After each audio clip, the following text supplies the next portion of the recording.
اعوذ باللہ من الشیطان الرجیم بسم اللہ الرحمن الرحیم.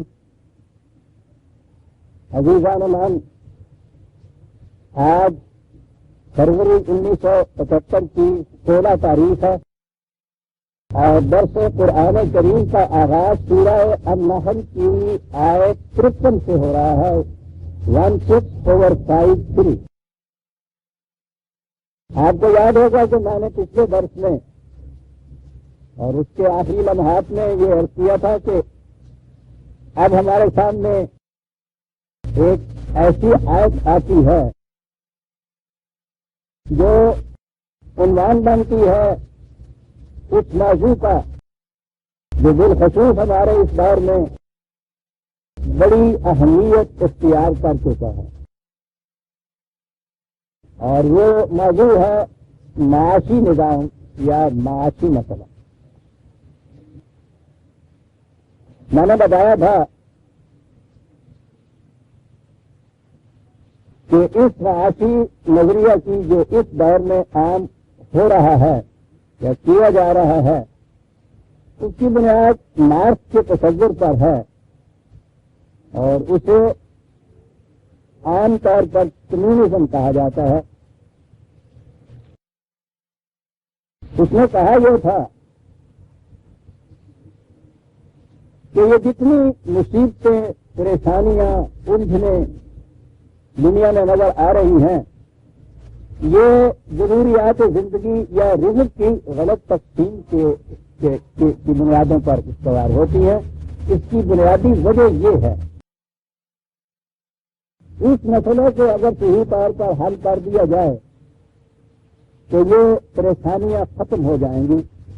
کسی کو وہ طبقاتی امتیاز بھی کہتا ہے، کسی کا نام اس کے نزدیک نظام سرمایہ داری کے خلاف ایک دوسرے نظام کا محاذ ہے، جسے جیسا میں نے عرض کیا کہ وہ کمیونزم کہتے ہیں.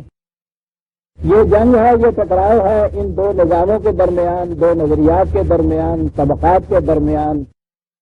اور اس نے کہا یہ کہ اگر اس مسئلے کا صحیح حل دریافت کیا جائے اور اسے رائج کیا جائے تو یہ الجھنیں، یہ تصادمات، یہ تزاحمات، یہ ٹکراؤ جو ختم ہو جائیں گے اور امن قائم ہو جائے گا.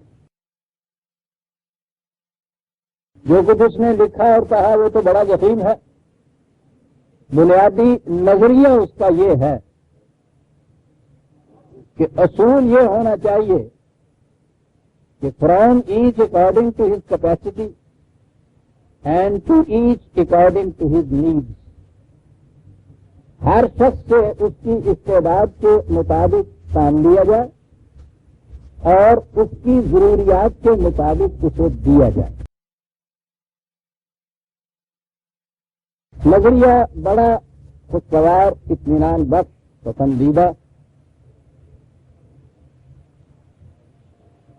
لیکن اس کے بعد اس نے یہ کہا، یہ ساری ڈسکشن اس کی پارٹی کے اندر ہوئی، یہ ڈیٹیل موجود. اس سے کہا گیا کہ اب اس کو ہم انٹروڈیوس کریں، اس کو رائج کریں، اس کو رائج کرنے کا طریقہ کیا ہونا چاہیے. اس نے کہا کہ یہ نظریہ تو میں سمجھ گیا ہوں کہ اسی پر انسانیت کی فلاح کا دار و مدار ہے، لیکن میں یہ نہیں بتا سکتا کہ یہ عمل میں کیسے آ سکتا ہے. یعنی یہ بات کہ ایک شخص اپنی کیپیسٹی کے مطابق، صلاحیت، کیپیسٹی کو آپ صلاحیت، استعداد، استطاعت کچھ بھی کہہ لیجئے، اس کے مطابق وہ کام کرے، اس کام کا جو محصول ہو جسے وہ پیداوار کہتے ہیں وہ اتنا زیادہ ہو کہ اس کی ضروریات سے کہیں زیادہ فاصلہ ہو، اسے دیا جائے اس میں سے اتنا ہی جس سے اس کی ضرورت پوری ہوتی ہو. اس سے جتنا زائد ہے وہ اس سے لے لیا جائے، چھین لیا جائے.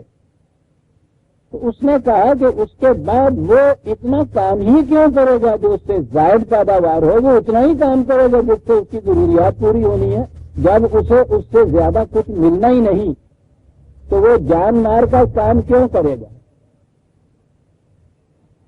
اس لیے اس نے یہ کہا کہ یہ ہے وہ دقت جس کی بنا پر یہ نظریہ جو ہے میرے نزدیک حل یہی ہے انسانوں کی اس پریشانی کا لیکن اس کے عملاً اس کو رائج کرنے کے راستے میں رکاوٹ یہ پیش آتی ہے کہ وہ انسینٹو، وہ جذبہ محرکہ کیا ہو جس کی بنا پر ایک شخص جان مار کا کام کرے اور اپنی ضرورت کے اعتبار سے اس میں سے لیا جائے اور باقی سارا اس سے لے لیا جائے، دوسروں کو دیا جائے، وہ کیوں کام کرے؟ تو اس نے کہا یہ تھا کہ یہ کیوں جو ہے اس کا جواب میرے پاس نہیں ہے، اس لیے میں اسے عملاً رائج کرنے کا کوئی راستہ نہیں بتا سکتا۔ برسبیل تنزل اتنا ہی ابھی کیا جا سکتا ہے، یہ جسے آپ سوشلزم یا اشتراکیت کہتے ہیں، یہ کمیونزم سے الگ چیز ہے۔ یوں کہیے کہ اس کا ابتدائی سٹیج ہے، یا یوں کہیے کہ جہاں جا کے مارکس عاجز آ گیا تھا اس کو عمل میں نافذ کرنے کے لیے، اس سے وہ پیچھے ہٹا اور اس نے کہا یہ کہ ابتدا تو یوں کیا جائے کہ جتنے بھی یہ وسائل پیداوار ہیں، مینز آف پروڈکشن، خواہ وہ زمین کی شکل میں ہوں، کارخانوں کی شکل میں ہوں، وہ انڈیویجول پراپرٹی انفرادی ملکیت میں نہ رہیں، وہ قوم کی ملکیت میں لے لیے جائیں، نیشنلائز جسے ہم آج کہتے ہیں، اور اس کے بعد ہر شخص کو کام مہیا کیا جائے، اور کام مہیا کرنے کے بعد اس کو اس کی ویجز دی جائیں، مزدوری دی جائے مزدور کو۔ اس نے کہا کہ یہ ہے وہ پروگرام، وہ عملی نظام جسے ہم رائج کر سکتے ہیں، ویجز کا نظام، اکارڈنگ ٹو ہز نیڈز نہیں، مزدور کی اجرت دی جائے۔ تو اس نے کہا کہ اسے تو ہم نافذ کر سکتے ہیں۔ یہ جو ہے نا برصغیر تنزل نافذ کیا گیا، اسے سوشلزم کہا جاتا ہے۔ یہ کمیونزم سے اس نے کہا تھا کہ یہ پہلا قدم ہے۔ بہرحال آپ دیکھ لیجئے دونوں میں کتنا فرق ہے۔ یہ ہے جسے اشتراکیت کہا جاتا ہے، سوشلزم کہا جاتا ہے۔ یہ میں نے جیسا عرض کیا تھا، اور یہ میں نے نہیں کہا، خود اس کی پارٹی کے اندر یہ اعتراض ہوا کہ یہ تو وہ کیپٹلزم کی ہی ایک ذرا سی بدلی ہوئی شکل ہے، زیادہ سے زیادہ آپ اسے ویلفیئر کہہ سکتے ہیں۔ اصل سوال تو یہ ہے کہ مزدور کی محنت کا معاوضہ متعین کرنے کا اصول اور معیار کیا ہو، یعنی ایک لیبرر، ایک مزدور، وہ بھی دن بھر کام کرے، ایک راج معمار وہ بھی اس کے ساتھ کام کرے دن بھر، ان کے اوپر سپرویژن کے لیے ایک انجینئر بھی کام کرے دن پر۔ معمار کو 5 روپے یا 3 روپے، اس زمانے میں تو 2 روپے 1 روپیہ ملا کرتا تھا، معمار کو مثلاً 10 روپے، انجینئر کو 60 روپے۔ تو انہوں نے کہا کہ یہ کس معیار کے مطابق متعین کیا جائے؟ انہوں نے کہا کیپٹلزم بھی تو یہی کرتا ہے، وہ ایک فرد ہوتا ہے کارخانے کا مالک، وہ یہ کہتا ہے کہ میرے کارخانے میں کام کرنے والے مزدوروں کو مثلاً 100 روپیہ مہینہ ملے گا، اسکلڈ لیبر اس کے اوپر آئے گی، ان کو ہم 200 روپیہ دیں گے، انجینئر کو ہم 1000 روپیہ دیں گے۔ اس نے کہا بہن ہی یہی کچھ تم کرتے ہو اپنے ہیں اشتراکیت میں، فرق صرف اتنا ہے کہ اس میں ایک مالک ہوتا ہے کارخانے کا، اس میں تم نے اس کی جگہ اسٹیٹ کو مالک مقرر کر دیا۔ وہاں وہ ایک مالک متعین کرتا تھا ویجز، یہاں اسٹیٹ نے متعین کر دی ویجز۔ تو جہاں تک اس مزدور کا تعلق ہے، ان دونوں میں فرق کیا ہے؟ یہ تھے ان کے اعتراضات، اور یہ اس حد تک بات بڑھی کہ وہ اس کی جماعت کا ساتھ چھوڑ کر الگ ہو گئے، اور اس کے بعد جب عملاً نافذ کیا ہے لینن نے آ کے، تو وہ سوشلزم نافذ کیا۔ دنیا میں کمیونزم کہیں نافذ نہیں۔ آج بھی کمیونسٹ جو ہے وہ یہی کہتا ہے جو مارکس نے کہا تھا کہ ہمیں یہ معلوم نہیں کہ اس کے لیے جذبہ محرکہ کیا ہو، کیوں جان مار کر ایک شخص کام کرے جا اسے پتا ہے کہ میں جو کام کروں گا اس کے محاصر میں سے مجھے اتنا تھوڑا سا ملے گا، باقی نہیں مجھے ملے گا۔ تو کہتے ہیں ہمارے پاس بھی اس کا حل نہیں ہے، اور اسی لیے سوشلزم ہی نافذ ہے، اگرچہ اس کی بھی یہ کیفیت ہے کہ وہ رشیا میں تو قریب فیل ہو چکا ہے، اور چائنا میں ابھی انٹروڈیوس ہوا ہے، اور اس کی وجہ ساری یہ ہے کہ یہ نظام جو ہے یہ وہی ہے جو کیپٹلزم کا نظام ہے، اس میں تو صرف مالک بدلتا ہے، فرد کی بجائے ایک اسٹیٹ کا ایبسولوٹ آئیڈیا آپ لوگوں نے رکھ لیا، وہ ہوتا ہے، ایک گروپ ہوتا ہے صاحب اقتدار لوگوں کا، اور کوئی فرق نہیں ہے ان میں، اس لیے یہ نہیں چل سکتا۔ وہاں جب تک لینن برسر اقتدار رہا، اس کی پرسنالٹی اتنی بڑی تھی کہ اس سے وابستگی کی بنا پر وہ لوگ یہ نظام چلاتے رہے۔ اس کے مرنے کے بعد ایسی پرسنالٹی وہاں کوئی نہیں رہی، یہ پرسنالٹی کلٹ ہے جس کی بنا پہ یہ نظام چلا۔ اس کے بعد چائنا میں ماؤ تنگ ہے، اس کے ساتھی جو ہے ایک آدھ، ان کی پرسنالٹی ہے جس کی بنا پہ یہ کچھ ہوتا ہے۔ ماؤ نے یہ کہا، بات جو کہی گئی ہے وہ اس نے جو میں نے عرض کیا تھا ہے وہی حل، وہ کیوں کا جواب اسے نہیں ملتا۔ یہ حل مارکس کے ذہن کی اختراع نہیں تھا، یہ حل 1400 سال پیش کر قرآن کریم نے پیش کیا تھا، اور اسے نبی اکرم صلی اللہ علیہ وسلم نے عملاً کر کے دکھا دیا۔ آپ کو معلوم ہے کہ جب وظائف مقرر ہوئے ہیں، وظائف کے معنی یہ تھے کہ پوری کی پوری امت، پوری قوم کام کرتی تھی، جو کام پروگرام کے مطابق دیا جاتا تھا انہیں، اور ہر ایک کو اتنا دیا جاتا تھا اسٹیٹ کی طرف سے، اسے وظائف کا نام دیا گیا۔ یہ جو دیا گیا تھا اس کا معیار کیا تھا؟ اس کا معیار تھا ہر فرد کی ضروریات۔ یہ وہ عملاً کیا تھا نبی اکرم صلی اللہ علیہ وسلم نے،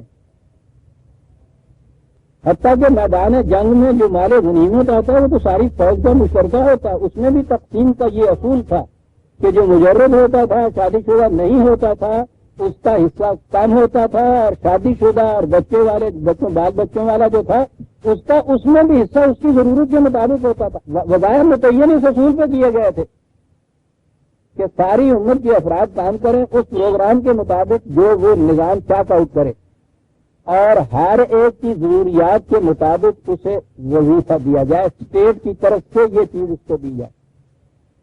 اب سوال یہ تھا کہ کیوں کا جواب کیا وہاں دیا گیا،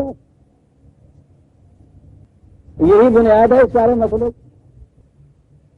اور قرآن نے وہ تو کیوں کے بغیر کوئی حکم ہی نہیں دیتا، وہ کیوں جو تھا اسے اس نے بتایا ہے، اور یہ ہے وہ چیز جہاں میں یہ کہتا ہوں کہ یہ جو قوم بھی اس قرآن کے اوپر آ گئی اور اس نے اس کیوں کا جواب اس سے پا کر اس کے متعلق ایک معاشرہ متشکل کیا، یہ دنیا کی مصیبتوں کا حل اس قوم کے ہاتھ سے ہوگا، وہ جو اس کیوں کا جواب دے کے یوں متشکل کرے گی۔ بات وہی ہے جو میں نے عرض کیا، اور بات وہ جو میں نے کہا کہ اس دور میں تو بارہ مارکس کے ریفرنس سے وہ بات آگے چلی ہے، وہ تو قرآن کے ریفرنس سے آگے بات چلتی۔ بنیاد ہے اس چیز کی، اس ایمان پر، ان چار لفظوں سے جہاں سے یہ سورہ نحل کی 53ویں آیت شروع ہوتی ہے، وَمَا بِكُم مِّن نِّعْمَةٍ فَمِنَ اللَّهِ، یہ عزیزان من سارا بنیادی نقطہ اس کے چار لفظ ہیں سارے۔ نعمت کے معنی ہوتے ہیں ہر قسم کی خوشگواریاں، سہولت کا سامان، رزق کا سامان، ضروریات زندگی، جتنی چیزیں آپ کہہ سکتے ہیں، اس میں سہولتیں بھی ہوتی ہیں، سرفرازیاں بھی ہوتی ہیں۔ عجیب جامع لفظ عربوں کے ہاں یہ کہ جس قدر بھی زندگی کے لیے ان ضروریات ہے انسان کی نشو و نما کے لیے جو بھی ضروریات ہیں وہ بلا مزد و معاوضہ خدا کی طرف سے ملی ہوئی۔ سامان رزق حاصل ہوتا ہے نظام فطرت سے، زمین، پانی، ہوا، حرارت، روشنی۔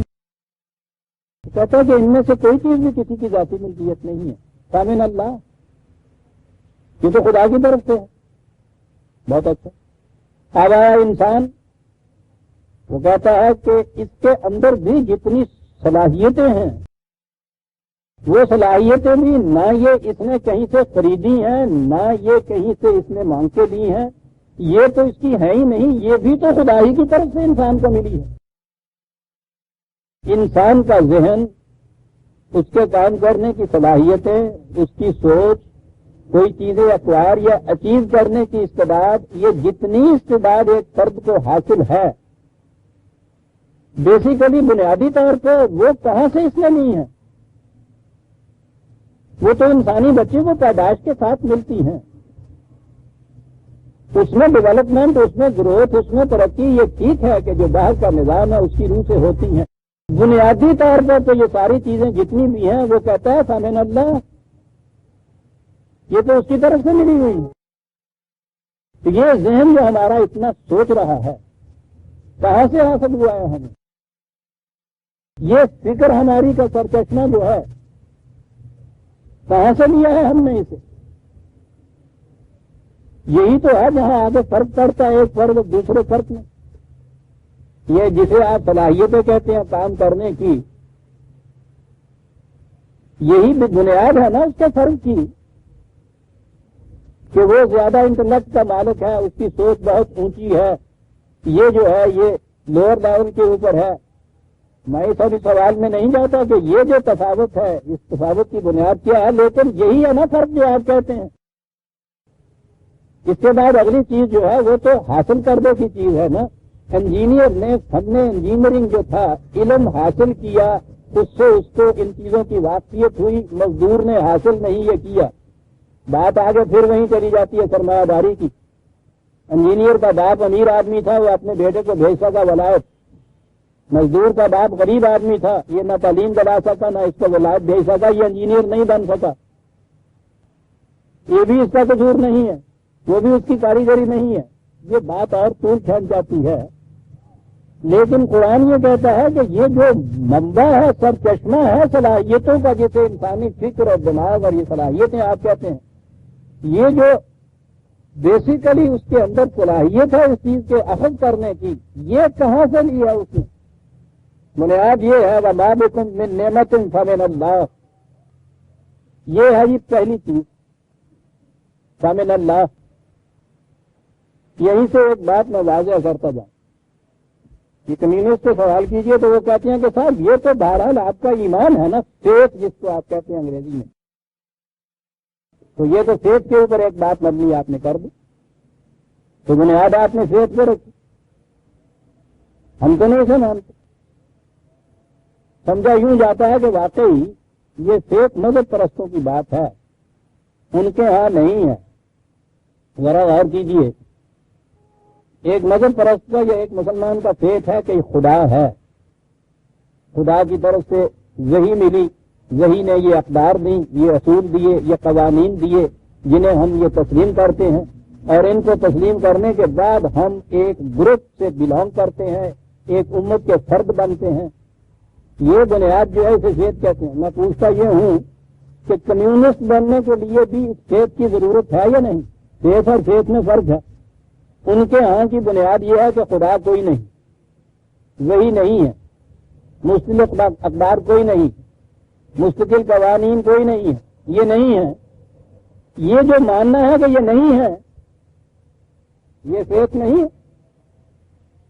اتنا متشدد فیتھ کہ ہمارے ہاں تو اس فیتھ کی اب کوئی قیمت بھی نہیں رہی، کوئی اہمیت ہی نہیں رہی. مسلمان کہلوا دیجیے، اس کے بعد خدا کا انکار کیجیے، وحی کا انکار کیجیے، اصولوں کا اقتدار کا انکار کیجیے، رسالت کا انکار کیجیے، مسلمان کہلاتے رہیے، کوئی نہیں پوچھتا. ان سے کہیے حضرت ذرا رشیا میں جائیے اور کمیونسٹ پارٹی کو بلانگ کیجیے اور وہاں جا کے کہیے کہ صاحب میں کمیونسٹ ہوں لیکن میں خدا کو مانتا ہوں، وحی کو مانتا ہوں. پوچھیے دوسرے دن وہاں رہنے دیا جائے گا آپ کو؟ کوئی کمیونسٹ پارٹی آپ کو اپنا ممبر نہیں بنائے گی اگر آپ نے یہ کہہ دیا کہ صاحب میں خدا کو مانتا ہوں. جس طرح اگر آپ کہہ دیں کہ میں خدا کو نہیں مانتا تو قرآن کی روح سے آپ مسلمان گروپ کے ممبر نہیں ہو سکتے. اسے کہتے ہیں نا article of faith. Communist group کے اندر آپ جانے کے لیے یا جانے کے بعد یہ کہہ دیجیے کہ میں خدا کو مانتا ہوں، آپ اس گروپ کے ممبر ہی نہیں جا سکتے. کوئی خدا کو ماننے والا کمیونسٹ ہو نہیں سکتا، وہی کا ماننے والا کمیونسٹ ہو نہیں سکتا. اور یہ وہ چیز ہے کہ وہ کہتے ہیں چیز ہم آرٹیکل آف فیتھ لکھ لیجیے. کمیونسٹ کا آرٹیکل آف فیتھ ہے یہ، ان کا یہ. اب وہ لفظ ہمارے ہاں ایمان ہی آئے گا. یہ قرآن نے جو کہا ہے طاغوت پہ بھی تو وہ ایمان کہتا ہے، یہ طاغوت پہ ایمان ہے، دوسری طرف ایک خدا پہ ایمان ہے، اللہ پہ ایمان ہے۔ ایمان ہونے کی وجہ سے تو دونوں یکساں نظر آتے ہیں نا۔ جہاں تک فیتھ کا تعلق ہے، کس چیز پر ایمان ہے یہاں اختلاف ہوا۔ بات سمجھ لی آپ نے کیا میں کہہ رہا ہوں؟ فیتھ تو وہاں بھی یہ کہیے گا ان سے کہ ٹھیک ہے جی آپ وہ فیتھ نہیں رکھتے جن چیزوں پہ ہم فیتھ رکھتے ہیں، فیتھ تو تمہارا بھی ہے،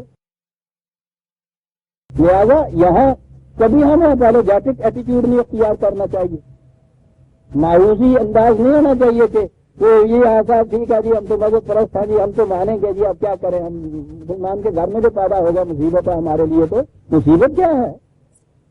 ان سے کہیے کہ ٹھیک ہے میں یہ پھر چھوڑنا چاہتا ہوں، میں کمیونسٹ ہونا چاہتا ہوں، بتائیے مجھے پہلے بنیادی طور پہ بتائیے کہ مجھے کیا ماننا ہوگا۔ کمیونسٹ ہونے کے لیے بنیادی طور پہ ان کے ہاں لکھا ہے یہ کہ یہ ماننا ہوگا کہ یہ جی اگر میں یہ نہ مانوں تو کہتے ہیں تم کمیونسٹ نہیں ہو سکتے۔ تو یہ صاحب یہ ماننا ہوگا جسے آپ کہتے ہیں وہی تو ہم کہتے ہیں کہ آپ کو یہ ماننا ہوگا۔ کیا ماننا ہوگا؟ ماننا ہوگا کہ وَمَا بِكُم مِّن نِّعْمَةٍ فَمِنَ اللَّهِ، یہ ماننا ہوگا کہ جتنی کیپیسٹی دی ہوئی ہے کام کرنے کی صلاحیتیں بنیادی جو ہیں میری نہیں ہیں، مینز آف پروڈکشن جتنے بھی ہیں وسائل پیداوار میرے تیرے کسی فرد کے نہیں ہیں۔ فَمِنَ اللَّهِ، یہ میرا ایمان ہے۔ تمہارا ایمان ہے نا کہ اس پہ فرد کی ملکیت نہیں اسٹیٹ کی ملکیت ہے نا کمیونسٹ کا ایمان یہ۔ میرا ایمان یہ ہے کہ یہاں فرد بھی نہیں اسٹیٹ بھی کوئی شے نہیں، یہ خدا کی ملکیت ہے۔ تو پوچھنے صاحب مانا اس کے کیا ہے کہ یہ تو صاحب ایک ایبسٹریکٹ سی چیز ہے، نظری سی چیز ہے، کہ صاحب نظری سی چیز تو نہیں ہے۔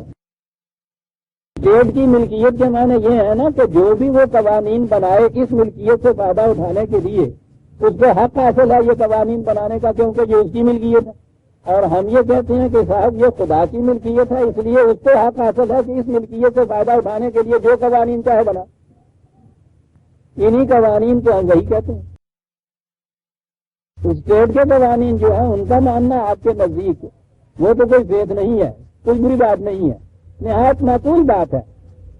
اور اگر ہم یہ کہیں کہ صاحب جسے آپ اسٹیٹ کہتے ہیں ہم اس کی جگہ خدا کو مالک قرار دیتے ہیں، اسٹیٹ کو جو اختیار حاصل ہے ہم سب سے خدا کو اختیار حاصل ہے، اسٹیٹ کے اختیارات تمہارے ہاں کے ضوابط قوانین میں آتے ہیں، خدا کے اختیارات ہمارے نزدیک خدا کی کتاب میں آتے ہیں۔ بتاؤ تو صحیح بیسیکلی دونوں میں فرق کیا ہے؟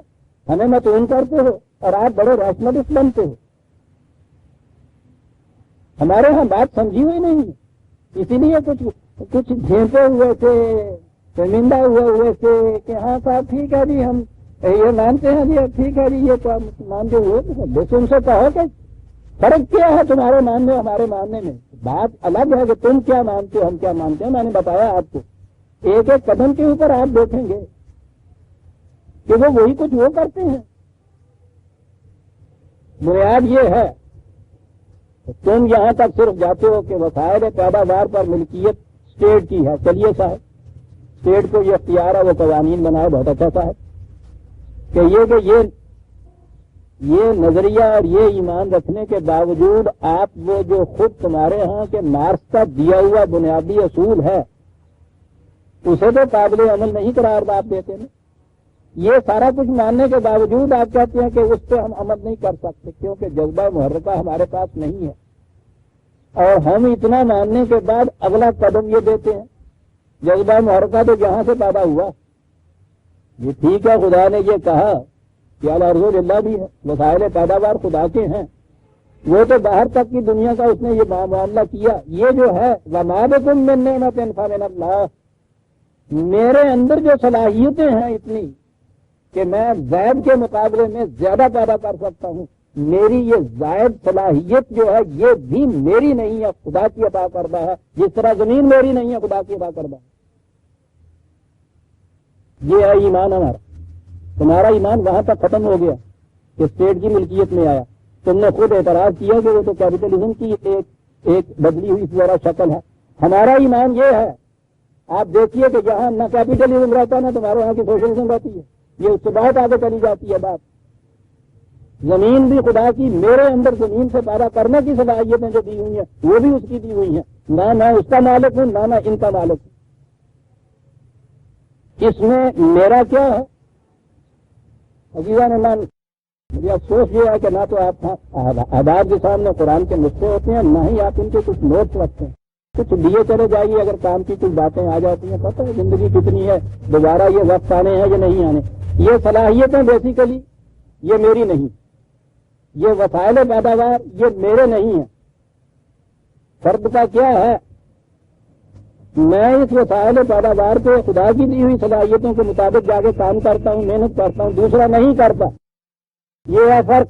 اور اس نے کہا ہے کہ لیسا للانسان الا ما سعی، فرد صرف اس کا مالک ہے جس کی جو وہ محنت کرتا ہے اپنی، یہ اس کی ہے. کہا یہ چاہتے ہو نا تم سے عدل ہو، عدل کا تقاضا ہے کہ لیسا للانسان الا ما سعی، صرف اس کی جو لیبر ہے، محنت ہے اس کی، یہ ہے اس فرد کی. اور اسی کا وہ مالک اپنے آپ کو کہہ سکتا ہے. جسٹس کا یہ تقاضا ہے. تم ایز اے رائٹ بطور حق اس سے زیادہ ڈیمانڈ نہیں کر سکتے. بات بڑی صاف ہے. اس ایمان کے بعد کہ وہ زمین بھی وہ خدا کی تھی، اس میں زیادہ پیدا کرنے کی صلاحیتیں جو مجھ میں ہیں یہ بھی اس کی دی ہوئی ہیں. بس میرا اس کے اندر صرف اتنا ہی رہ جاتا ہے. لیسا للانسان الا ما سعی، یہ صاحب یہ ہے آپ کا، لیجیے ایز اے رائٹ تو یہی لے سکتے. لیکن اس نے کہا ہے کہ ہم نے عدل کے ساتھ احسان کا بھی حکم دیا. ہم صرف عدل نہیں کرنا چاہتے، اور وہ احسان یہ ہے کہ وما من دابۃ فی الارض الا علی اللہ رزقها، تمہاری ضروریات زندگی پورا کرنا، مہیا کرنا، یہ ہمارا فریضہ ہے. چاہے عدل پہ رہنا چاہتے ہو یا ہمارے احسان پہ آنا چاہتے ہو، یہ ہمارے ذمے ہے. یہ وہ جو ماسعہ کا تھا حوالہ اس کا ہے 53/39. یہ جو کہا ہے کہ اس روئے زمین پر کوئی جاندار ایسا نہیں ہے کہ جس کی رزق کی ذمہ داری ہمارے اوپر نہ ہو. 11/6. دیکھتے ہیں آپ کیسے کڑیاں ملتی چلی جاتی ہیں. تو کہتا کون سا نظام چاہتے ہو پہلے؟ یہ نظام چاہتے ہو یا وہی چاہتے ہو تم؟ ٹھیک ہے، جتنی تم محنت کرتے ہو اس سے اگر تمہارے بال بچوں کا پیٹ نہ بھرے تو پھر ہمارے ذمہ تو کوئی دوش نہیں ہے جسے کہتے ہو. اور ہم آگے بڑھتے ہیں اس سے. ہم تمہارے اور تمہارے بال بچوں کی رزق کے ذمہ دار ہم دیں گے. اب اس کے بعد اگلی چیز یہ آگے کہ پھر سیدھی سی بات ہے کہ جو کام تمہارے ذمہ لگایا جائے وہ کام تم کرو. صلاحیتیں جو تمہیں ہم نے دی ہیں ان صلاحیتوں کو اس کام کے پورا کرنے میں صرف کرو تو کرتے چلے گا. تو تمہارا اتنا ہی کام ہے، اس کے بعد کی فکر تو ہے ہی نہیں تمہاری. جو غم ملا اسے غمیں جانا بنا دیا. یہ سب کچھ کرتے رہو. گھر آؤ گے تمہارے گھر میں سب کچھ موجود پاؤ گے تم، جو تمہارے اور تمہارے بچوں کی ضروریات کے لیے ضروری ہے یہ موجود پاؤ گے. جو موجود پائے پھر اس کے بعد اس کو کیا ضرورت ہے یہ سر درد اپنے ذمے لے کہ میں نے کیا کام کیا، کیا محنت ملی، کیا پیدا ہوا، کہاں رکھوں، کسے بیچوں. ارے ضرورت ہی نہیں. یہ کام مجھے دیا، میں کر دیا، میں نے کر کے وہ آ گیا. گھر میں ضروریات زندگی میری پڑی ہوئی ہیں سب. کیا یہ انسینٹو مل گیا یہ یا نہیں؟ اور اگلی بات اس نے پھر اور کہہ دی کہ اس بات پہ پھر ایمان رکھو کہ یہ ضروریات زندگی تمہاری طبی جسم کی ضروریات ہی نہیں. تمہارے اندر ایک اور چیز بھی ہے کہ جسے انسان کی ذات کہا جاتا ہے. انسان کی ذات کی نشو و نما بھی ضروری ہے، جسم کی نشو و نما سے کہیں زیادہ ضروری. اور اس ذات کی نشو و نما کا اصول یہ یاد رکھو، اس پہ ایمان لاؤ کہ میرے جسم کی نشو و نما ہر اس چیز سے ہوتی ہے جو میں کھاتا ہوں، جو میں لیتا ہوں. ذات کی نشو و نما ہر اس چیز سے ہوتی ہے جو میں دوسرے کی ضرورت کے لیے دیتا ہوں. آپ جتنا زیادہ سے زیادہ دوسرے کی ضرورت کے لیے دے دو گے اتنا ہی زیادہ سے زیادہ تمہاری ذات کی نشو و نما ہو جائے گی. تمہاری ضروریات کے متعلق تو ہم نے انتظام کر دیا, تبھی ضروریات تو ہم پوری کریں گے. اپنی ذات کی نشو و نما تم خود کرو گے, اور وہ اس کا طریقہ یہ ہے کہ زیادہ سے زیادہ پیدا کرو اور زیادہ سے زیادہ دوسرے کی ضروریات کے لیے دیتے چلے جاؤ. ذات کی نشو و نما خود کرو, تمہارے بچوں کی نشو و نما ہم کریں گے.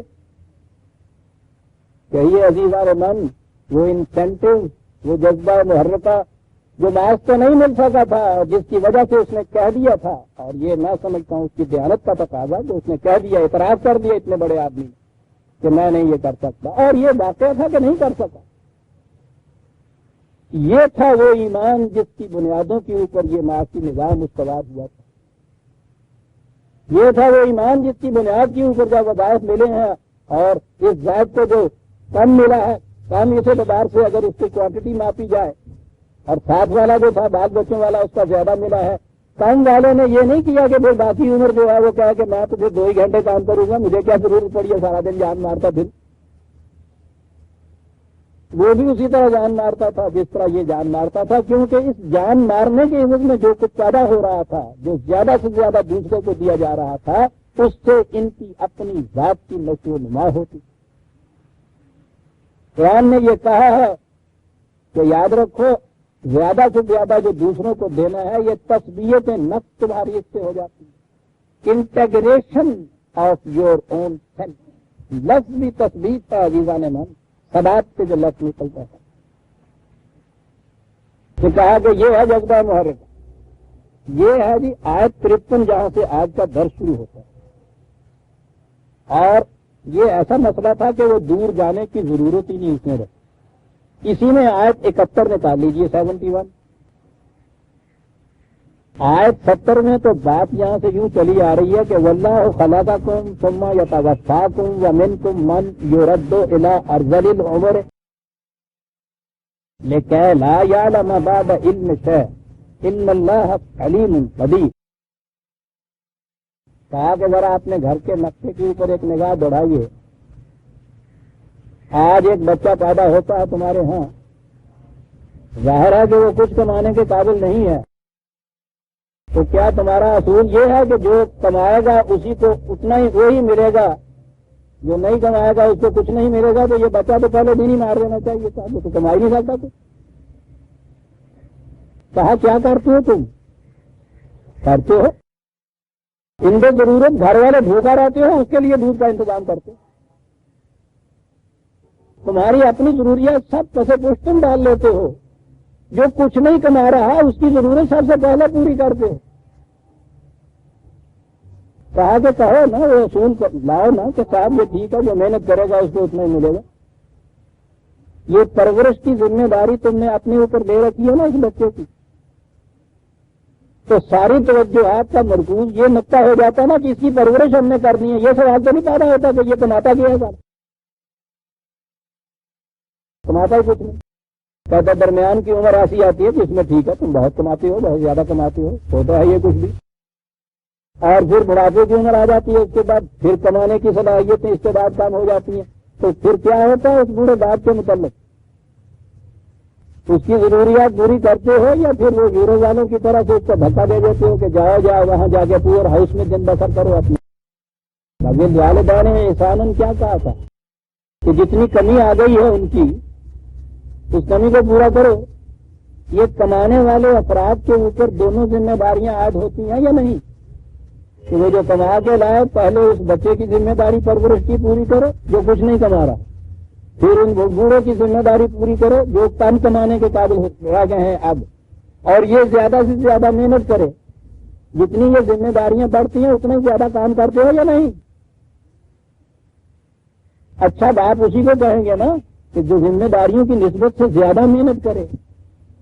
روز یہ ہوتا ہے کہ صاحب نوکری تو میں کرتا ہوں اس سے پورا نہیں پڑتا, گھر کا ذمہ داریاں میری بڑھ گئی ہیں, اس لیے میں اب شام کو بھی جا کے میں کام کرتا ہوں. میں نے ایک پارٹ ٹائم بھی ایک جاب لے لیا ہوا ہے. کرتے ہو نا یہ زیادہ سے زیادہ, کیا جذبہ محرکہ ہے آپ کا بھی اس میں؟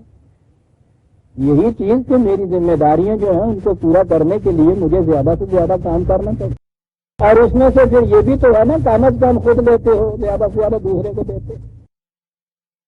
جس بات کی یہ کیفیت ہو کہ گھر میں بچے تو بھوکے مر رہے ہوں اور وہ بازار میں بلائی کھا رہا ہو، ساری دنیا اس کو بھگا کہتی ہے.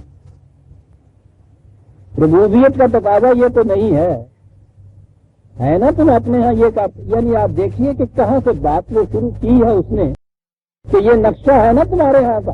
وہ کہتا یہ ہے کہ یہ نقشہ جو ایک گھر کی چار دیواری کے اندر ہے، ان دیواروں کو ذرا ادھر اور ادھر سے نیچے گرا دیجئے، ذرا سا کشادہ کر دیجئے. یہ جسے اس نے بر کہا ہے، جس کا ترجمہ ہم نے نیکی کہا ہے، لیس البر ان تقوم الوجہ قبل المشرق والمغرب، بر یہی نہیں ہے. بر کے معنی کشادگی ہے. وہ کہتے ذرا نگاہوں کو کشادہ کرو، اور یہی جب دیواریں تم گرا دو گے اس کا نام معاشرہ ہو جائے گا. کہا یہاں تک تو تم اس اصول پر عمل پیرا رہتے ہو، یہ معاشرے کے اندر اس اصول کو کیوں نہیں لگاتے؟ اور اگلی آیت عزیزان من قرآن ہے، واللہ فضل بعضکم علی بعض فی الرزق. اقتصاد رزق کی صلاحیتوں میں فرق ہے، کسی کو زیادہ حاصل ہے، کسی کو کم حاصل ہے. بچے میں تو ہوتی ہی نہیں ہے. ابھی دیکھا پہلی آیت کے ساتھ کیا ربط آ رہا؟ واللہ فضل بعضکم علی بعض فی الرزق. بس یہ ہے ایمان.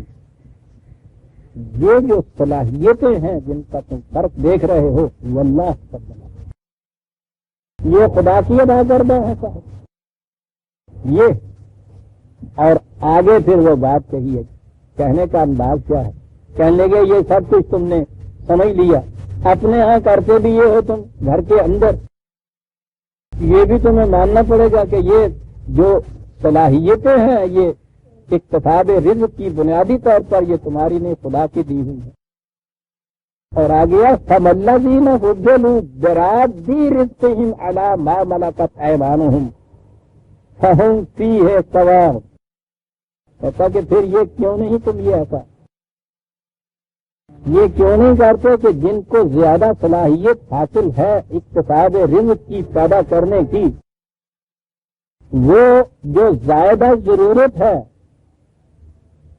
یہ جسے ہم فاضلہ کہتے ہیں، بنیادی مادہ تو اس کا بھی یہ تیز واد لانی ہے نا جہاں سے یہ فضلکم ہے.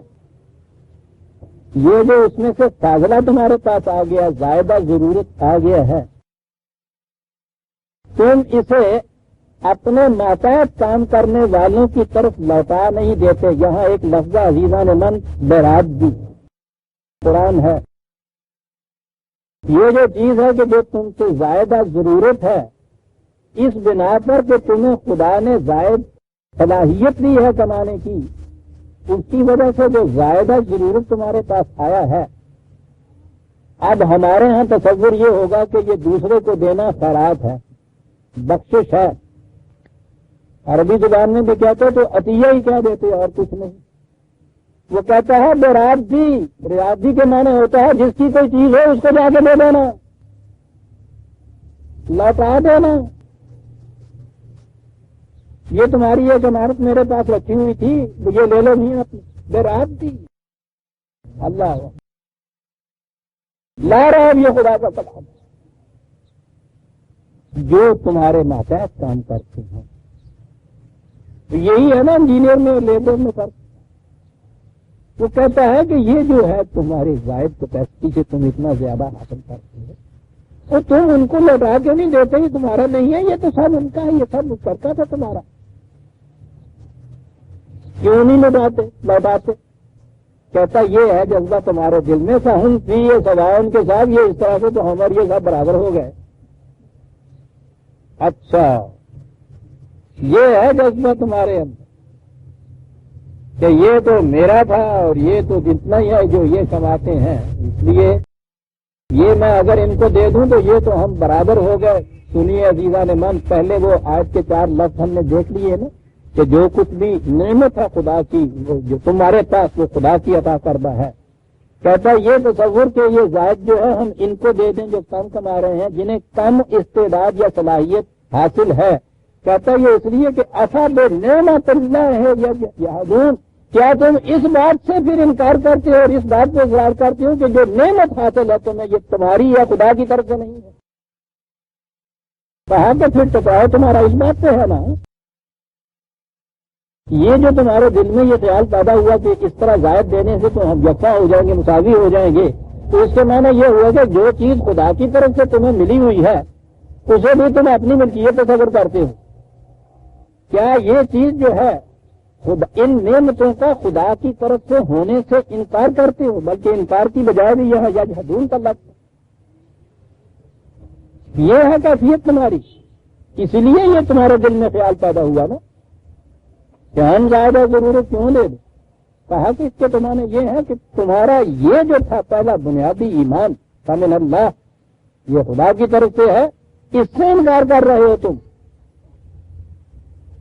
یہاں تو یہ بات اس سے مثبت کہی.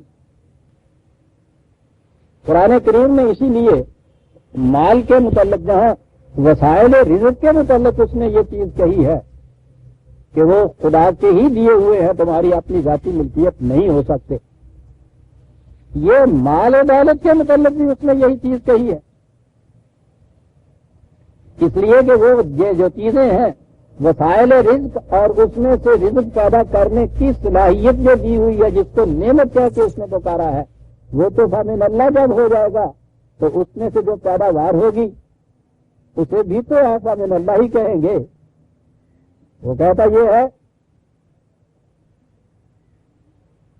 ہم یکسبون رحمت ربک کا، یہ تو دوسری بات ہوگی. نحن قسمنا بینہم معیشتہم فی الحیات الدنیا ورفعنا بعضهم فوق بعض درجات لیتخذ بعضهم بعضا سخریا ورحمت ربک خیر مما یجمعون. وہ کہتا ہے یہ جو فرق ہے صلاحیتوں کا، یہ صرف اس لیے ہے کہ معاشرے میں تقسیم عمل تقسیم کار کا تقاضا یہ ہے کہ مختلف قسم کے کام مختلف لوگ کریں، مختلف صلاحیتوں والے مختلف قسم کے کام کریں. یہ تو تقسیم کار کے لیے ہے ایسا. اور تمہاری کیفیت یہ ہے کہ تم مالک بن بیٹھتے ہو، یہ تصور کر کے عوام باطل میں اپنے کہ یہ سب ہماری ملکیت ہے، جو ہمیں یہ صلاحیت زیادہ مل گئی ہے، یہ بھی ہماری ملکیت ہے، اس کا مقصد بھی ہمارا ہونا چاہیے. وہ کہنے لگے صرف اتنی سی چیز ہے، رحمت ربک کا خیر مما یجمعون. تم جو اس خیال کی بنیاد پر کہ ہمیں جو صلاحیت زیادہ حاصل ہے اس کے محاصل کے ہم مالک ہیں، زائدہ ضرورت کے جو اپنے لیے جمع کر کے الگ رکھ سکتے ہو، یاد رکھو رحمت ربک کا ہے، خدا کی رحمت ہے جو اس کی طرف سے اس طرح سے سامان رزق ملتا ہے، اس سے کہیں بہتر ہے جو تم اپنے لیے یوں جمع کر کے رکھتے ہو. لگتے اس پہ تو آگ لگے گی، جل جائے گا، سیلاب آ جائے گا، بہہ جائے گا، کوئی لوٹ کے لے جائے گا. اور اگر یہ ذمہ داری نظام کے اوپر ہوگی کہ تمہاری سب کی ضروریات زندگی وہ پورا کرے گا، نہ سیلاب بہا کے لے جائے گا، نہ آگ جلا جائے گی، نہ لوٹ کے کوئی لے جائے گا. یہ ہے رحمت رب. کیوں زیادہ ضرورت کو جمع کر کے رکھتے ہو؟ اب اس نے اس کے برعکس جو نظریہ ہے وہ جس پر نظام سرمایہ داری کی ساری بنیاد ہے، وہ نظریہ وہ سامنے لاتا ہے. اس میں یہ چیز ہے نا آپ کے ہر فرد یہ کہتا ہے، وہ جسے کہتے ہیں کہ ملکیت کا جذبہ جو ہے انسان کے اندر ہوتا ہے، وہ ہر چیز تو میری کہتا ہے. اور اس کی بنیاد یہ ہے، وہ کہتا یہ ہے کہ جو کچھ مجھے زیادہ حاصل ہو رہا ہے یہ میری ہنرمندی کا نتیجہ ہے. یہ ہے نا بنیاد جسے آپ سرمایہ داری یا کیپٹلزم کا نظام کہتے ہیں. اس کی بنیاد اس سے ہوتی ہے کہ وہ ہر فرد یہ کہتا ہے کہ جو کچھ میں کماتا ہوں یہ میری ہنرمندی کا نتیجہ ہے، اس لیے یہ میری ملکیت ہے. کسی کو حق حاصل نہیں ہے کہ اس میں کسی طرح سے انٹرفیئر کرے. وہ جو لیسلی تیرو ہے نظام سرمایہ داری میں، نو رائٹ آف انٹرفیئرنس، وہ ہے بنیاد کہ کسی کو حق حاصل نہیں ہے کہ اس میں مداخلت کرے، کیونکہ یہ میری محنت کا نتیجہ ہے، جو کچھ میں نے کمایا ہے، جو کچھ مجھے حاصل ہے. یہ بالکل متضاد ہو گئی اس ایمان سے جو قرآن نے کہا ہے فمن اللہ. اس کی مثال وہ دے کے بیان کرتے ہیں. نظام سرمایہ داری کا نمائندہ اس کے نزدیک قارون ہے، وہ تو ضرب المثل ہے آج تک 28 اور 7 28 بتا 76 سننا قارون کان من قوم موسیٰ. کیا بات ہے قرآن کی عزیزان من، جن قوم موسیٰ کہہ کے کتنی عظیم چیز کا آگے بجا کے جو نظر آتا ہے کہ بتایا گیا تھا کہ قوم موسیٰ میں سے تھا. تو پہلے پتا چلا آ رہا ہے کہ بنی اسرائیل کے اوپر ایک تو وہ عذاب تھا جو ایک غیر قوم نے فرعون نے ان کے اوپر عائد کر رکھا تھا، ان کو اپنی معصومیت کے پنجے میں جکڑ رکھا تھا. اس کے بعد کا شکنجہ سیلابی ان کے سینے پہ تھا. وہ تو دوسری قوم تھی. کہا یہ قوم سے اس قسم کی جو ہے سوال اس میں یہ نہیں ہوتا کہ اپنی قوم سے ہے دوسری قوم سے، خود اپنی قوم کے اندر کے سرمایہ دار کے اندر تو اس سے بھی زیادہ خون آسان ہوتے ہیں. میری قوم میں اس کا یہ تو اپنی قوم کا فرق تھا. وہ کہا کہ اتنا کچھ اس کو حاصل تھا کہ اس کے بڑے خزانے تھے، ان خزانوں کو تو اتنے بڑے زمانے میں تو بھات نہیں ہوتی تھی نا، یہ دولت جو تھی نوٹ تو نہیں ہوتے تھے، چیک تو نہیں ہوتا تھا کہ 5 لاکھ کا بھی ہو تو اتنا سا پورزا، وہ تو اگر لاکھ روپیہ اٹھانا پڑے تو اس کے لیے کئی کڑی درکار ہوتے ہیں. اس لیے کہا کہ وہ اتنی دولت تھی کہ اس کو اٹھانے کے لیے بھی اتنے لوگ چاہیے تھے. اور اس کی بنیاد کے اوپر لا تفرح ان اللہ لا يحب الفرحین، وہ بہت بڑا بن رہا، پھولا ہوا نہیں سماتا تھا. اس کی بنیاد پہ اسے کہا جاتا تھا جو ایمان رکھنے والے تھے کہ یہ نہ کر. اور کتنی عجیب چیز کہی قرآن نے، وَابْتَغِ فِيمَا آتَاكَ اللَّهُ خود دار الآخرۃ وَلَا تَنْسَ نَصِیبَکَ مِنَ الدُّنْیَا. خدا کی وحی کی روح سے بات کہنے والے اس سے کہتے تھے کہ ہم تم سے یہ نہیں کہتے ہیں کہ یہ دنیاوی زندگی میں گدڑی پہن لو اور جو کی روٹی کھا لے اور یہ سارا ہی چھوڑ دے اور تیاگ لے، یہ جوگ اور سنیاس، بالکل نہیں. دنیا کی زندگی میں بھی اپنے حصے کو فراموش نہ کرے، خوب گاؤ بھی ہو سب کچھ، لیکن وَابْتَغِ فِيمَا آتَاكَ اللَّهُ، جو کچھ خدا نے تجھے دیا ہے اس میں آخرت کی فکر بھی اپنے ساتھ رکھ. وہی ذات کی نشو و نما جسے کہا گیا ہے. اس کا طریقہ وَأَحْسِنْ كَمَا أَحْسَنَ اللَّهُ إِلَيْكَ، یہ احسن اللہ، یہ خدا نے یہ جو دوسروں کے ہاں کمیاں ہیں اور تمہیں یہ زیادہ دے کے اس کو اس طرح سے زیادہ دیا ہوا ہے اور یہ کمی پوری کی ہے، یہ خدا کی عطا کردہ ہے. جس طرح اس نے تمہارے ساتھ یہ کیا ہے کہ باقیوں کے مقابلے میں تمہیں یہ ذات دیا ہے، جس کے پاس کھانے کے لیے رزق کم ہے اسے تو اسی اعتبار سے دیے چلے جا. خدا تمہارے ساتھ یہ کرتا ہے تو ان کے ساتھ یہ کچھ کر. وَلَا تَبْغِ الْفَسَادَ فِي الْأَرْضِ، اور ملک کے اندر فساد برپا نہ کر. اب دیکھیے لفظ فساد یہاں آیا ہے. یہ جتنے بھی کیپیٹلسٹ ہوتے ہیں ان کو کبھی بھی آپ نے دیکھا ہوگا کہ لٹ لے کے باہر آ گئے ہوں یا دم مار رہے ہوں یا کتنا پتہ کر رہے ہوں، کبھی یہ کرتے ہی نہیں. یہ تو ایسے وقت میں اور زیادہ دلوں میں گھس جاتے ہیں ہم لوگ. تو فساد یہ تو ہے نہیں کہ فساد نہ پیدا کر. یہ جو ہے رزق کی غلط تقسیم جس سے طبقات پیدا ہوتے ہیں یہی تو فساد ہے حقیقت. اس کے معنی نامداریاں ہوتے ہیں. فساد نہ پیدا کر. ان اللہ لا يحب المفسدین، خدا کے نظام میں یہ فساد پیدا کرنے والے پسندیدگی کی نگاہ سے نہیں دیکھے جاتے. یہ تھا جو یہ لوگ اس سے کہتے تھے. اب قرآن نے یہ ذہنیت بیان کی ہے یا نظریہ بیان کیا ہے جس پہ یہ ساری نظام سرمایہ داری کی عمارت استوار ہوتی ہے. وہ بھی 4 ہی لفظ ہیں. اس نے جواب دیا قال انما اوتیتہ علی علم عندی. انہوں نے کہا، اس کو کہا کہ یہ سب جو کچھ مجھے ملا ہے میری اپنی ہنر مندی کا نتیجہ، اس لیے یہ میرا ہے میں استعمال ہے. تو جس طرح سے جیتا ہے اس کو صرف کروں، جمع رکھوں، کسی کو دوں نہ دوں. تم کون ہوتے ہو یہ کہنے والے؟ یہ ہے عزیزان ایمان و نظریہ. انما اوتیتہ علی علم عندی 78 اور 28. خیر اس کا اتنا ہی نقل کیا ہے. بات اس کے بعد اس کے نتیجے کی کہی ہے اولم یعلم ان اللہ قد اہلک من قبلہ من القرون من هو اشد منہ قوة واکبر جمعا ولا یسأل عن ذنوبهم المجرمون. کہا اسے یہ پتہ نہیں ہے کہ اس سے پیشتر اس نظام کی حامل قومیں کہ جو اس سے کہیں زیادہ جمع کر کے رکھا کرتی تھی.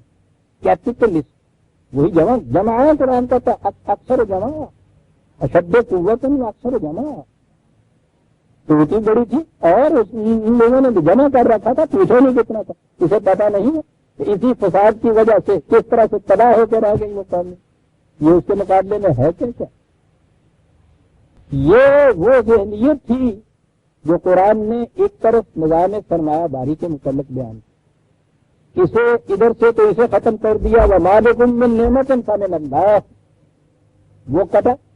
دوسری طرف یہ جو نظام کام کرنا تھا اپنا کہ ہر شخص اپنی صلاحیت کے مطابق زیادہ سے زیادہ وہ کام کرے، اور یہ جو چیز ہے نا to eat according to his need, یہ نہیں ہے کہ اس میں سے اسے دیا جائے، بلکہ قرآن نے تو یہ کہا ہے کہ یہ اس کا سوال ہی نہیں ہے، یہ سوال ہمارا ہے، یہ ذمہ داری ہماری ہے، یہ نظام خداوندی کی ذمہ داری ہوگی کہ یہ اس کی اور اس کے بچوں کی ضروریات زندگی پورا کرتا رہے۔ مامن دابت ارد اللہ اللہ رزق،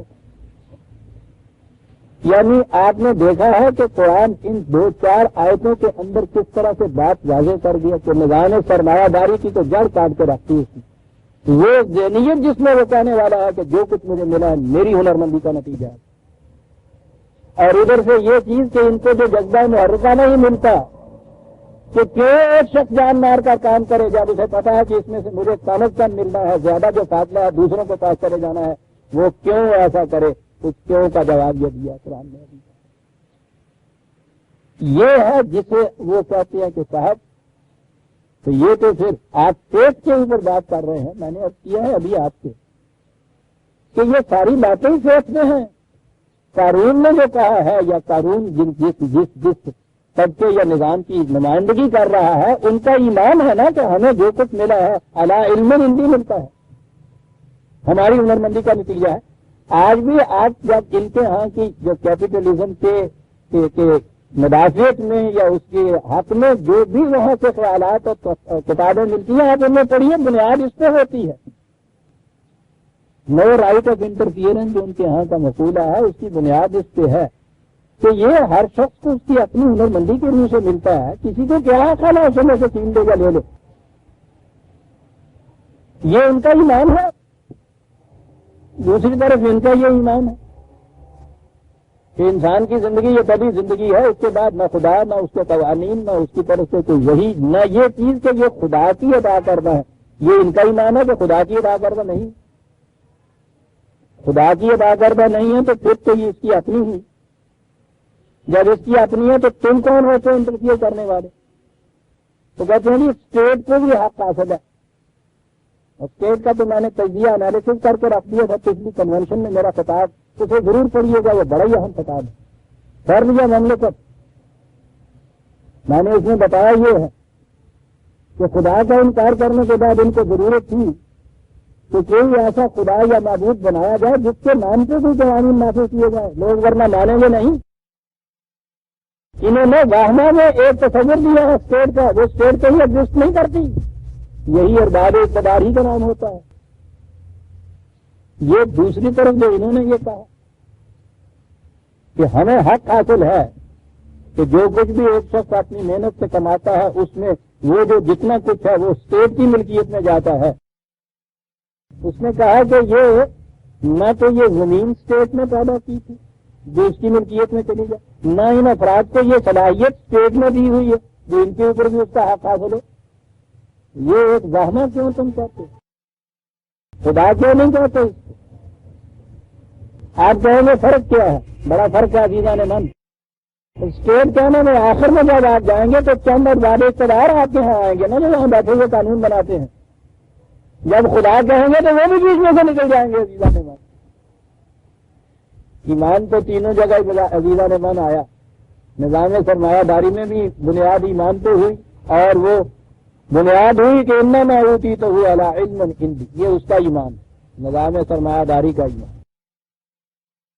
ان کا بھی یہ ایمان ہے کہ وہی مستقل اقدار خدا، اس کے قوانین کوئی شے نہیں ہے، انسانی ہے، یہ بھی ایمان ہے۔ اس ایمان کا وہ نتیجہ کہ وہ فساد، اس ایمان کا یہ نتیجہ کہ تصور بڑا صحیح ہے جس پہ آپ پہنچے ہیں، اس کو عمل میں لانے کے لیے کوئی جذبہ محرکہ نہیں مل رہا۔ تو وہ نظریہ کیا جی جو عمل میں نہ آ سکے، آ ہی نہیں سکا، آج سکے گا ہی نہیں۔ بیٹھ گئے مطمئن ہو کے سوشلزم کے اوپر۔ سوشلزم جیسا میں نے عرض کیا ہے، یہ نظام سرمایہ داری ہی کا دوسرا نام ہے۔ نظام سرمایہ داری میں آج بھی آپ کے ہاں جو چیز آئی ہے، یہ مثلاً کارخانے، یہ زمینیں، یہ افراد کی ملکیت تھی نا، جس کو ہم نے نیشنلائز کیا ہے، ان افراد سے تو ان کے کسی اور کی تحویل میں دی ہیں، جس کو ہم اسٹیٹ کہتے ہیں۔ اگر میں آ کے دیکھیں گے تو وہ انسانوں ہی کا کچھ مجموعہ ہوگا نا، اس لیے کہ انسانوں سے برتر تو یہ کوئی اور مانتا ہی نہیں کسی حیثیت، تو یہ تو انسانوں میں رہے گا۔ اور عزیزان مان، فساد ہی ہے، ہاں اس کا برپا کرنے والا ایک انسان ہو یا انسانوں کا ایک گروپ ہو۔ یہاں چوراہے پہ آپ کو ایک فرد آ کے کوئی پستول دکھا کے لوٹ کے لے جائے وہ بھی، اور ہائی روڈ کے اوپر کا ڈاکوؤں کا ایک گروہ آ جائے تو وہ بھی، ان کا وہ کھول جائز اس لیے ہو جائے گا کہ ہم بہت سی ہیں۔ قرآن نے کامل مجرمین کہا ہے، ڈاکوؤں کا گروہ۔ یہ ایمان ہے عزیزان من، جس کی بنیاد کے اوپر نہ فرد کو یہ حق رہتا ہے، نہ افراد کے گروہ کو کوئی حق رہتا ہے۔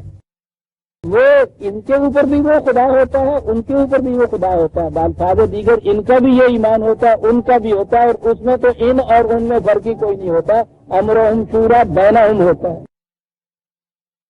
اس چیز پر ایمان رکھنے والے باہمی مشاورت سے یہ انتظام کرتے ہیں کہ جی کیسے کیا جائے۔ ان میں سے کوئی ایک گروہ بھی ایسا نہیں ہوتا جس کو دوسروں کے اوپر کسی قسم کے استحصال یا ایکسپلائٹیشن کا حق حاصل، نام کچھ بھی کیوں نہ رکھ لیا جائے۔ یہ نظام ہے جس کو آپ نظام خداوندی یا مملکت اسلامیہ یا خلافت علی منہاج رسالت کہیں گے۔ وہ نظام جو نبی اکرم صلی اللہ علیہ وسلم اور حضور کے ساتھیوں نے متشکل کیا تھا، اس ایمان کے اوپر تو وَوَابِكُم بِنِعْمَةٍ فَمِنَ اللَّهِ۔ آپ نے غور فرمایا عزیزان من کہ کسی نظام کے لیے ایمان کی کتنی ضرورت ہے؟ بنیاد ہی ایمان بنتا ہے۔ جو لادین کہتے ہیں اپنے آپ کو، ان کا بھی ایمان ہوتا ہے، لادینی کا ایمان ہوتا ہے، کمیونسٹ کا بھی ایمان ہوتا ہے، کیپیٹلسٹ کا بھی ایمان ہوتا ہے، قرآن کو ماننے والے عبد مومن کا بھی ایمان ہوتا ہے۔ ایمان ہوتا کس چیز کے اوپر ہے، اس میں ہے سارا فرق۔ اس لیے جب وہ یہ کہیں کہ صاحب جب تم ایمان یا فیت کی بات کرو گے تو اس میں ہم نہیں آئیں گے، اس لیے کہ ہم نہیں مانتے اس کو، ہم تو کہو غلط کہتے ہیں، تم بھی اپنی بات فیت سے کر رہے ہو۔ یہ کہنا کہ وہی کوئی نہیں ہے تمہارا فیت ہے، یہ کہنا کہ وہی ہے ہمارا فیت ہے، یہ کہنا کہ یہ میری ہنر مندی کا نتیجہ ہے، خزانہ سرمایہ داری کی بنیاد یہ اس کا فیت ہے، تمہارا یہ کہنا کہ فرد کا نہیں ہے، یہ اسٹیٹ کا ملکیت ہو جاتی ہے، تمہارا فیت ہے۔ ہمارا فیت یہ ہے کہ اس میں انسانوں میں کسی انسان کی یہ ملکیت ہوتا ہی نہیں ہوتا، اس لیے کسی انسان یا انسانوں کے گروہ کو حق حاصل نہیں ہے کہ وہ اس طرح سے انٹرفیئر کرے۔ یہ حق ان سے بالا تر ہو سکتی ہے،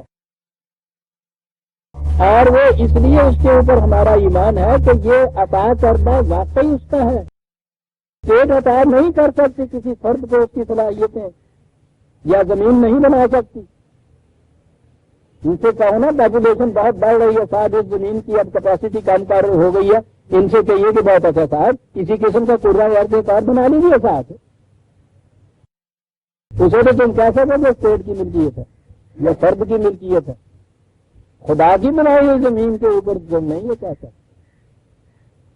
یہ ہمارا ایمان، قرآن کے ماننے والے کا ایمان۔ اور جب یہ ایمان ہے کہ جو کچھ میری صلاحیتیں ہیں وہ بھی میری اپنی نہیں ہیں، یہ بھی اس کی عطا کردہ ہے۔ جن چیزوں پہ میں نے ان صلاحیتوں کو استعمال کر کے اس میں سے رزق پیدا کرنا ہے وہ بھی میری اپنی نہیں ہے، وہ بھی خدا کی عطا کردہ ہے۔ وَمَا لَكُم مِّن نِّعْمَةٍ فَمِنَ اللَّهِ۔ قرآن کہتا ہے یہ غلط نظام اس دعوے کو، اس نظریے کو جھٹلانے سے پیدا ہوتے ہیں۔ وہ جو یہاں کہا ہے کہ کیا یہ لوگ خدا کی نعمت کو جھٹلاتے، انکار کرتے، یا اس سے یہ ضد پہ اڑ جاتے ہیں کہ یہ ہمارا ہے، یہ اس کا نہیں ہے، وہ کہتا ہے یہ ہے بنیادی نقطہ۔ تو جسے عزیزان من آپ کہیں گے قرآن کا معاشی نظام، اسلامی مملکت کا نظام، اس کی بنیاد اس ایمان پہ ہوگی کہ یہ ساری چیزیں جتنی بھی ہیں، فرد کی صلاحیتیں ہوں یا وسائل پیداوار ہوں، یہ نہ فرد کی ملکیت، نہ افراد کی ملکیت، نہ انسانوں کی ملکیت، فمن اللہ، خدا کی ملکیت۔ اور جب جس کی ملکیت مان لی جائے پھر اس کو تو حق ہوتا ہے نا کہ اپنی ملکیت میں تصرف کرے اور اس کے استعمال کے لیے قاعدے اور قانون بھی مقرر کرے۔ ہمارا ایمان ہے کہ یہ اس کی ملکیت ہے اور اس نے قاعدے اور قانون مقرر کیے۔ اس عرض کے استعمال کے لیے بھی مجھے بھی کہا کہ تم اپنی ان صلاحیتوں کی بھی کی، اس طرح سے تم ان صلاحیتوں کا استعمال کرو، مجھ پر بھی یہ قانون لاگو ہوتا کیونکہ یہ میری نہیں ہے، اسے ہم وہی کا قانون کہتے ہیں جی، اس پر ہمارا ایمان ہے۔ تمہارا ایمان ہے نا اسٹیٹ کے قانون پر، ذرا اعلان کر دیجیے نا کہ میں نہ اسٹیٹ کو مانتا ہوں نہ اس کے قوانین کو مانتا ہوں جی، ہمارا یہ ایمان ہے۔ اور وہ کہ جہاں آ کے مارکس عاجز رہ گیا ہے، وہاں سے آگے قدم لے جاتا ہے قرآن، وہ کہتا ہے میں دیتا ہوں جذبہ محرکہ، اور وہ ہے یہ ایمان کے وما بکم من نعمت فمن اللہ۔ عزیزان من غور کیجیے جو قرآن نے قدم قدم پہ کہا ہے کہ غور و فکر کرو اس قرآن کے اندر۔ یہ آیت 4 لفظوں کی ہے، کون ہے ہم میں سے جس نے یہ آیت نہیں پڑھی؟ کتنی بار یہ آیت نہیں دہرائی جاتی؟ آپ نے دیکھا کہ ذرا کھڑے ہو کے اس پہ غور کیا تو کتنا ایک اہم مشکل ترین مسئلہ جو انسانیت کا ہے وہ 4 لفظوں کے اندر حل ہو جاتا ہے۔ اس طرح ایک ہی مثبت ایمان نے وہ غلط ایمانوں کی جڑیں کیسے کاٹ کے رکھ دی، دونوں طرف۔ نظام سرمایہ داری کی بھی جڑیں کاٹی، یہ جو نیا آپ کے ہاں کا اشتراکیت، سوشلزم یا کمیونزم کا نظام چلا آ رہا ہے، اس کی بھی جڑیں کاٹ دی۔ جڑیں کیا کاٹی؟ کہا یہ کہ نہ وہ مسئلے کا حل دے سکتا ہے نہ یہ مسئلے کا حل دے سکتا ہے۔ ان کے ہاں بنیادی طور پہ وہ نظریہ ہی باطل ہے۔ ان کے ہاں بھی یہ جو چیز جس پہ نظریے کے اوپر یہ پہنچے ہیں کہ ایسا ہونا چاہیے، ان کے پاس اس پہ عمل کرنے کے لیے کوئی جذبہ ہی ہے نہیں۔ قرآن نے جو کہا ہے نا کہ یہ مصدق ہے ان دعاوی کا جو یہ لوگ کرتے چلے آ رہے ہیں، تو میں نے کہا تھا کہ اس کے معنی تصدیق کرنے والا نہیں ہے کہ یہ ان کو سچا کہتا ہے۔ مصدق کے معنی ہوتے ہیں سچ کر کے دکھانے والا۔ قرآن میں یہ ہے قرآن کی خصوصیت کہ وہ ایک دعویٰ یا نظریہ دیتا ہے اور پھر اس کو سچ کر کے دکھا دینے کے طریقے بھی بتاتا ہے۔ پھر کہوں کہ جہاں مارکس عاجز ہو کے رہ گیا تھا، یہ وہاں آتا ہے اور وہاں آ کے بتاتا ہے کہ یہ ہے اس کا طریقہ، اور اس پہ جیسا میں نے عرض کیا ہے بنیاد ساری ایمان پر ہے۔ اب آپ نے سوچا ہے کہ اللہ کا ایمان کے معنی کیا ہے؟ کبھی ہم نے اس پہ غور کیا کہ ہماری عملی زندگی کے ساتھ اس کا تعلق کیا ہے؟ کبھی اس پہ غور کیا کہ ہم ایمان اللہ کو مانتے ہیں، وہ نہیں مانتا، فرق کیا ہے؟ ہم تو اتنا ہی جانتے ہیں نا کہ ہم مسلمان ہیں، وہ کافر ہے، یہ فرق ہے۔ ارے یہ فرق کیا ہے؟ یہ بتاؤ کہ اس سے تمہاری زندگی پہ فرق کیا پڑتا ہے؟ انفرادی زندگی پر، اجتماعی زندگی پر، نظام پر، نظام مملکت پر۔ لیکن ہم تو یہ آیتیں پڑھتے ہیں، پڑھنے کے بعد آگے گزر جاتے ہیں، بس کیا ترجمہ کہ کوئی نعمت نہیں جو تمہیں حاصل ہوگی اللہ کی طرف سے ہوتی، تو یہ بات ختم ہو گئی، آگے کچھ نہیں۔ آپ نے دیکھا عزیزان من کہ 4 لفظوں کی آیتوں کے ایک حصے کس طرح سے ایک پورے نظام کی بنیاد بنتے ہیں قرآن کی روح سے۔ یہ ہے ایمان، فمن اللہ، یہ ہے اللہ کا ایمان۔ ان کی بھی ایک حیثیت ہے، ذرا پوچھو۔ اذا مسکم الضر فالیہ تجارون ثم اذا کشف الضر عنکم اذا فریق منکم بربہم یشرکون۔ حیثیت یہ ہے کہ جب غریبی آتی ہے، ناداری آتی ہے، مصیبت آتی ہے، پھر تو یا اللہ دے، اس وقت تو یہ ہوتا ہے، پھر اللہ یاد آتا ہے۔ آپ نے دیکھا ہے کہ غلط نظام میں بھی یہ جو مذہب کا نظام ہے، یہ کہتے ہیں نا کہ صاحب وہ ایک حدیث کا جو غلط مفہوم انہوں نے پیدا کر دیا کہ اللہ نے فرمایا کہ اسلام غریبوں میں پیدا ہوا اور آخر میں پھر غریبوں میں ہی پھر اور کر کے آئے گا۔ کیا غلط مفہوم ہے، عربی زبان سے نہ واقف ہے۔ عربی زبان میں غریب مفلس کو کہتے ہی نہیں ہے۔ غریب کا تمہارا ہوتا ہے جو انوکھا ہے باقیوں سے، وہ کہا یہ نظام انوکھا ہے باقی نظاموں سے، آج بھی یہ انوکھا ہے، جب دوبارہ بھی تم اس کو کام کرو گے باقی نظاموں سے انوکھا نظام ہوگا، کسی کے ساتھ اس کی مشابہت اور مفاہمت نہیں ہو سکتی۔ یہ غریب غرابت کے معنی انوکھا ہونا ہے۔ کہا نظر کی دنیا کے اندر بھی تمہاری یہ کیفیت ہو جاتی ہے کہ یہ کچھ تو نہیں مانتے، لیکن جب مصیبت پڑتی ہے تو پھر دیکھتے ہو کیسے روتے ہیں، اور جب پھر اس کے بعد مل جاتا ہے تو رفع ہو جاتی ہے، دولت آ جاتی ہے، عمارت آ جاتی ہے، پھر اس بات کو بھول جاتے ہو کہ اس میں خدا کا بھی کچھ حصہ ہے۔ فریق منکم بربہم یشرکون، یہاں شرک کہا ہے عزیزان من۔ پھر ایک لفظ آ گیا، وقت بھاگا جا رہا ہے اور الفاظ میرا دامن پکڑ رہے ہیں۔ ٹھیک ہے، ہم کیوں بھاگے؟ زندگی نے مہلت دی ہے تو ہم تو آئیں گے۔ تم پھر اپنے رب کے ساتھ شرک کرتے ہو۔ بھئی وہ کیا شرک ہے جو یہ کرتے ہیں؟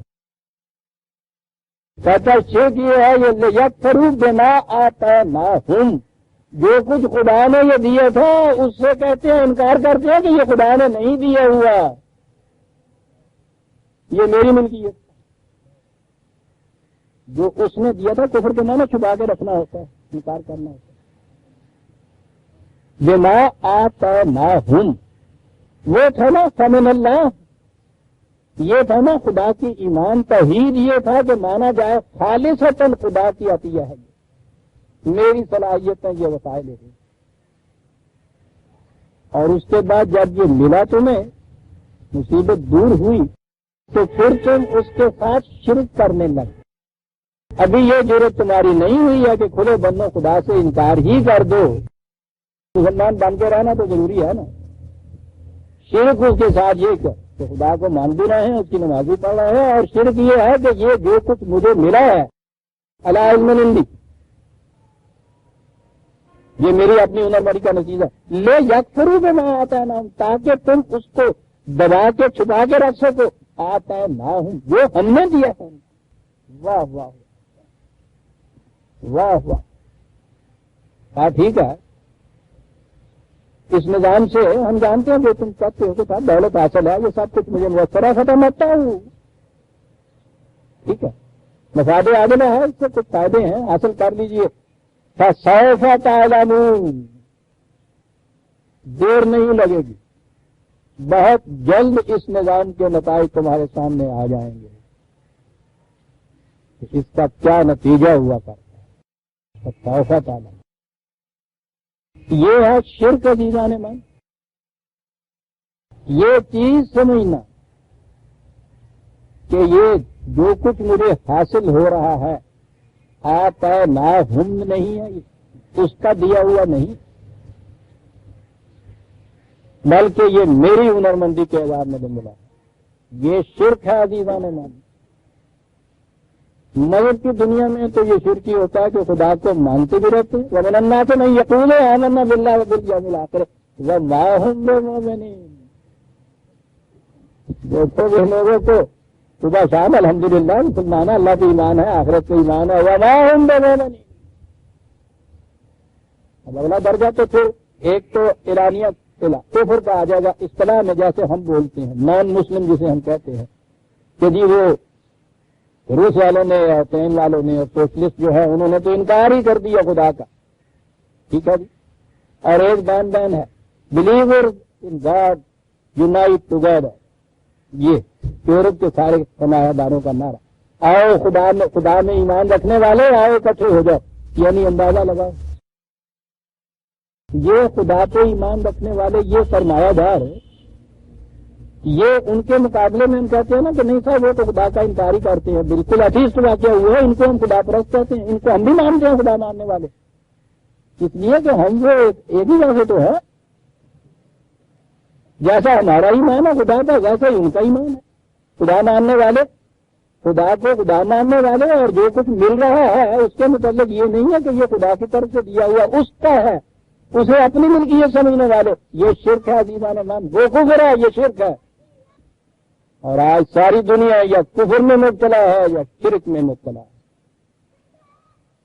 اللہ پر ایمان اس وقت آئے گا جب یہ ایمان ہوگا کہ وَمَا بِكُم مِّن نِّعْمَةٍ فَمِنَ اللَّهِ، اور یہ ہوگی وہ جماعت مومنین، خدا پر ایمان رکھنے والے کہ جن کے ہاتھوں سے یہاں وہ معاشی نظام قائم ہوگا جو نئے انسانی کی تمام مشکلات کا حل اپنے اندر رکھتا ہے، جسے 1400 سال پیشتر قرآن نے دیا، جسے 1400 سال پیشتر قرآن پر عمل کر کے دکھانے والے رسول نے عمل نافذ کر کے دکھا دی، جس پر محض فکری طور پر یہ شخص ہے، میں نے کہا ہے قرآن نے کہا ہے کہ تم انفس و آفات کی ہماری نشانیوں کو غور کرتے رہو حتیٰ یتبین لہم انہ الحق، اس طرح سے بھی تمہارے سامنے یہ حقیقت آ جائے گی کہ قرآن نے جو کہا تھا واقعی سچ کہا تھا۔ یہ دیکھیے کہ نہ ماننے والا مارکس جو ہے وہ تاریخی تجربات کے اوپر، وہ بھی تو قرآن کا بتایا ہوا طریقہ ہے نا، تاریخی شواہد سے کسی نتیجے پہ پہنچنا، عالم آفاق کے غور و فکر سے کسی نتیجے پہ پہنچنا، وہ شخص اس نتیجے پہ تو پہنچ گیا کہ حل یہ ہے کہ ہر شخص اپنی اپنی استعداد کے مطابق جان مار کر کام کرے اور ہر شخص کو اس کی ضروریات کے مطابق ملے، اس پہ پہنچ گیا ہے، اس کی فکر اس کو اب آگے نہیں لے جا رہا، کہتا میں یہ نہیں بتاتا کہ یہ عمل میں کیسے آئے گا انسانوں کو، اس لیے کہ اس نے انسان کی انسانیت سے انکار کیا، کفر یہاں بڑھتا ہے، اس نے انسان کی انسانیت پہ ایمان اگر ہوتا تو وہ یہ کہتا کہ جو صلاحیتیں اس فرد کو حاصل ہیں یہ بھی اس کی اپنی نہیں ہے۔ جب یہ کہا تھا کہ یہ جن چیزوں کو وسائل رزق کو یہ کہتا میری ہیں، یہ اس کی نہیں اپنی، آگے ایک قدم بڑھتا جو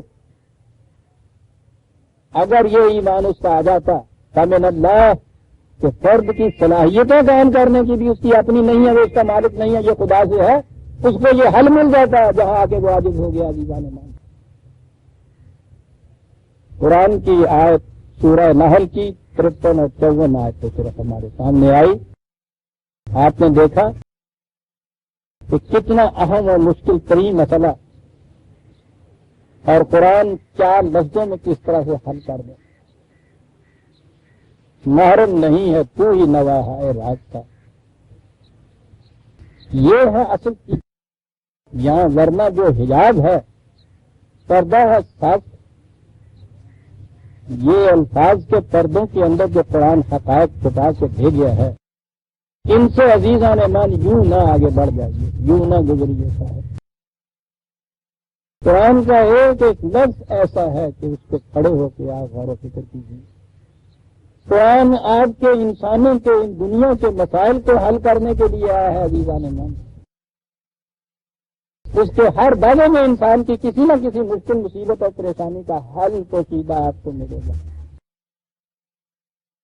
اور وہ حل یہ ہے کہ یہ ایمان وَمَا بِكُم مِّن نِّعْمَةٍ فَمِنَ اللَّهِ، یہ سب اس کا عطا تھا، میں اور میری صلاحیتیں، یہ خارجی کائنات اور وسائل رزق سارے اس کے ہیں، بس ایک میں اس کا ہو جاؤں تو سب میرا ہو جاتا ہے۔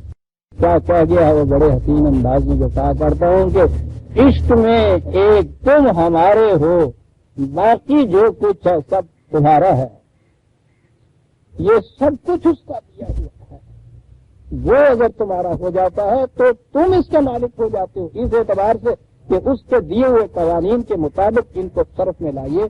یہ ہے قرآن کا معاشی نظام عزیزان ایمان۔ اس ایمان کے بعد کوئی آئے اور آ کے بتائے کہ کس طرح قابل عمل یہ نہیں ہے قابل، ہاں وقت ہو گیا۔ ربنا تقبل منا انک انت السمیع العلیم۔